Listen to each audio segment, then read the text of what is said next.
एक भूखा सियार भोजन की तलाश में जंगल में घूम रहा था। वह जंगल के किनारे एक गांव में आया।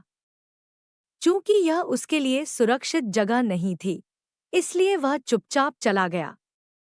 सियार ने सोचा, मुझे आशा है कि कुत्ते मुझे नहीं देखेंगे, अन्यथा वे मुझे मार डालेंगे। अचानक सियार को भयंकर भौंकने की आवाज सुनाई दी। वो पीछे मुड़ा और देखा कि कुत्तों का एक झुंड उसकी ओर बढ़ रहा है। खूंखार कुत्तों को देखकर सियार घबरा गया। वो घबरा गया और अपनी जान बचाने के लिए जितनी तेजी से भाग सकता था भागा। सियार छिपने के लिए जगह ढूंढने के लिए बेचैन लग रहा था। फिर एक झोपड़ी के पीछे एक बड़ा सा बर्तन रखा था और उसमें कूद गया। उस कुंड में ठंडे नीले पानी से दुर्गंध आ रही थी। मुझे उम्मीद है कि मैं जल्द ही चला जाऊंगा। मुझे इस पानी की गंध नहीं आ रही है, सियार ने कहा। बदबू सहन नहीं हुई तो वह बाहर कूद गया।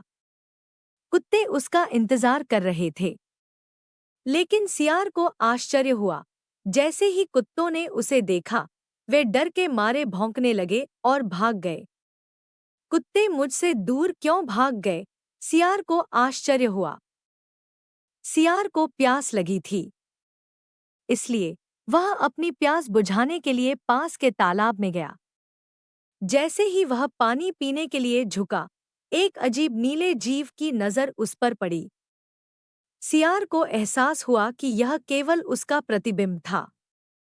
ओह! मैं डरावना दिखता हूँ, उसने सोचा। सियार को एक युक्ति सूझी।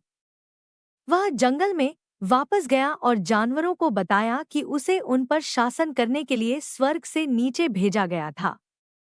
सियार ने उन्हें धमकी दी, आपको मेरी बात माननी होगी, अन्यथा देवता नाराज हो जाएंगे। डरे हुए जानवरों ने सियार की बात पर विश्वास कर लिया। उस दिन से जानवरों ने सियार की आज्ञा का पालन करना और उसकी सेवा करना शुरू कर दिया। एक रात सियार जोर की आवाज से नींद से जाग गया। जंगल के सियार चमकते चांद को देखकर चिल्ला रहे थे। आदत से मजबूर नीले सियार ने भी अपना सिर ऊंचा उठाया और जोर से चिल्लाया। स्वर्ग से अपने राजा को एक आम सियार की तरह चिल्लाते हुए सुनकर अन्य जानवर हैरान रह गए। उन्हें एहसास हुआ कि उनके साथ धोखा हुआ है। तुम्हारी हमें धोखा देने की हिम्मत कैसे हुई? वे जोर जोर से रोने लगे।